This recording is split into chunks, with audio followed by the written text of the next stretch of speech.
While it might be a little underwhelming, this might be my favorite mod yet to the ZR2.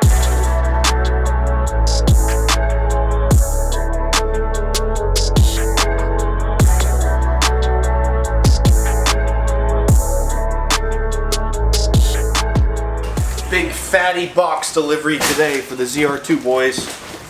Probably something none of you expected.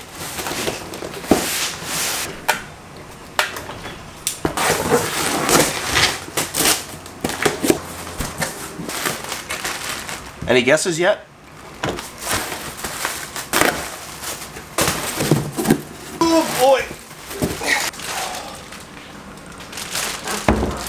You guys may or may not know, but the sound system in the ZR2, the upgraded Bose sound system, is less than impressive. It's probably like on par with my Colorado's Bose sound system.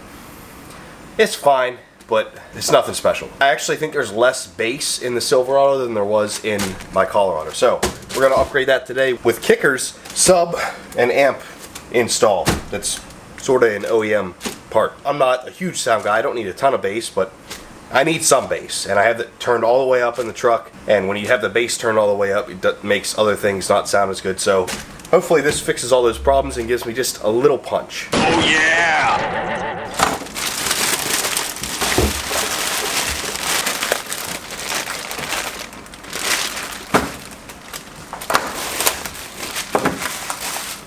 And here are all the components that come with it. If you guys weren't aware, this sub and amp setup basically just sits underneath the rear passenger seat, but doesn't take up all of the storage compartment room, which is key.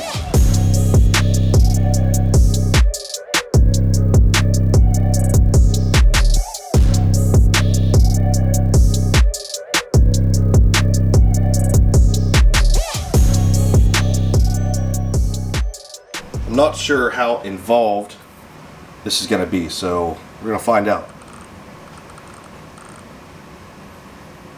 No, there's a good many steps. All right, well, we'll figure it out as we go, I guess, boys, like we always do. Also, thought I took a big fat L last video. Thought I broke my GoPro. Look at the screen, all cracked.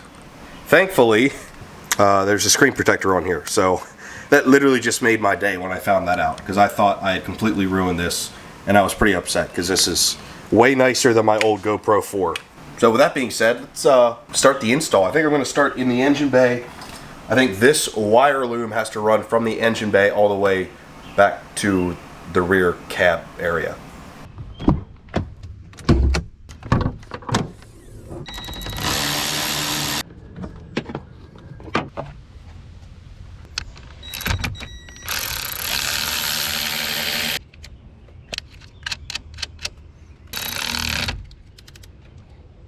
Well, this is a tight fit. Somehow I have to finagle my hand back in here and cut a tube to feed the wire through, but I can't get my hand in there. And even if I can, it's a very, very awkward position. There we go. Right down in there. Somehow you gotta try to cut that. All right, now I gotta feed the wires through. Hopefully it goes through smoothly into the cabin. All right, it's going in smoothly. Oh, good. Doesn't feel to have any snags. Well, that's easy enough. Good for GM. That's a pretty good design. It was all snapped in there nice. Just working my way through here.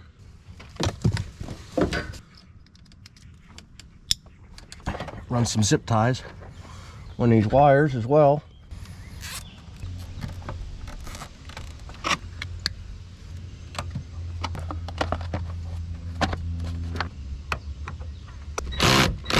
I think we're done under the hood completely, except for putting the fuse in when everything else is finished.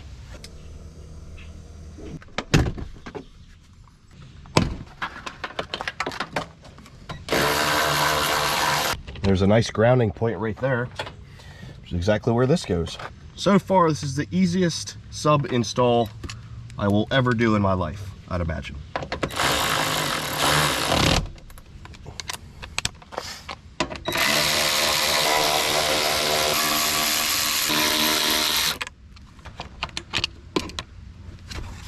I have to get in here. Using a seam ripper Never heard of a seam ripper. Don't have it. Any of y'all have a seam ripper I could borrow?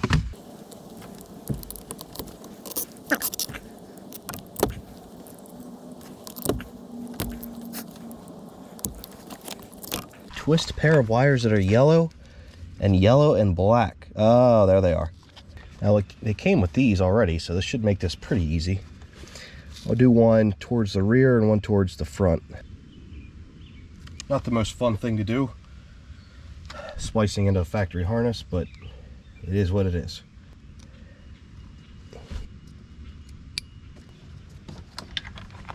Now once I confirm that everything works and my splices are good, I'll wrap all that up with electrical tape and make it look a little more OEM.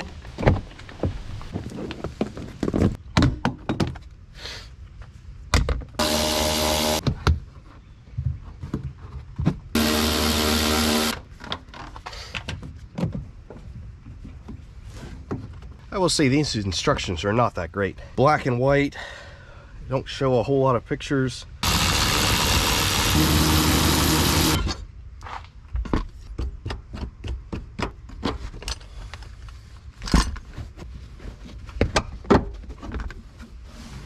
That's kind of disappointing. I was hoping I could keep that storage tray.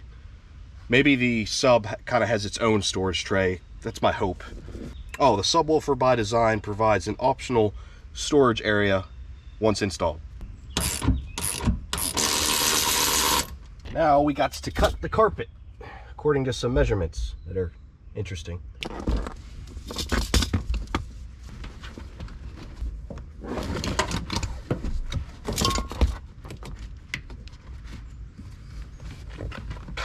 I don't even see why I need to cut the carpet at all. I can just slide it underneath all of it. Unless I only need to cut it on the driver's side, which might be the case.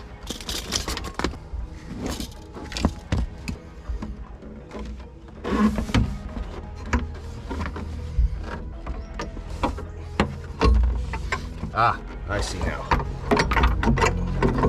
Not a bad little design.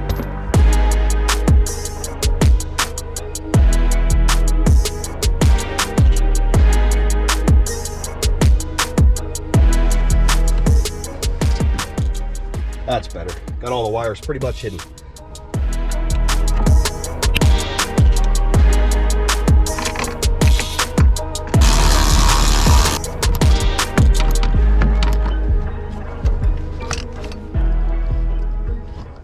Alright, put my miscellaneous stuff back in here. Hopefully it doesn't vibrate. It might. If it does, I'll move it. But the box is there. I mean, it's not super solid, but it's also not going anywhere. All right, I just have to install that fuse under the hood. It's time to test.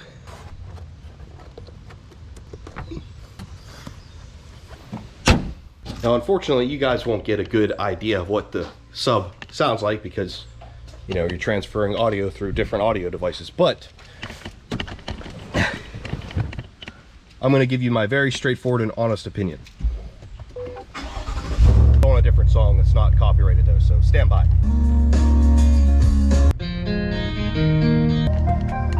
Waiting for the bass to hit.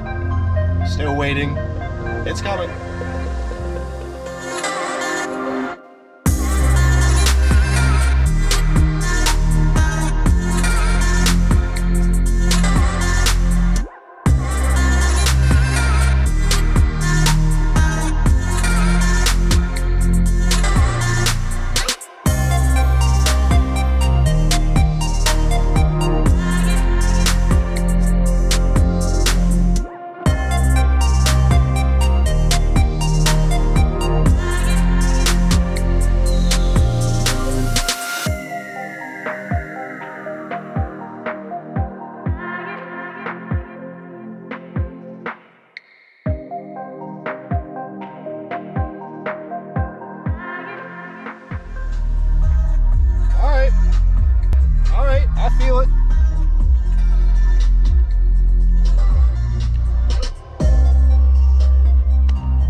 bad, boys. Not bad at all. Nice little hit. Now that I know it works, I can put everything back together. And it's starting to rain. This is not good timing.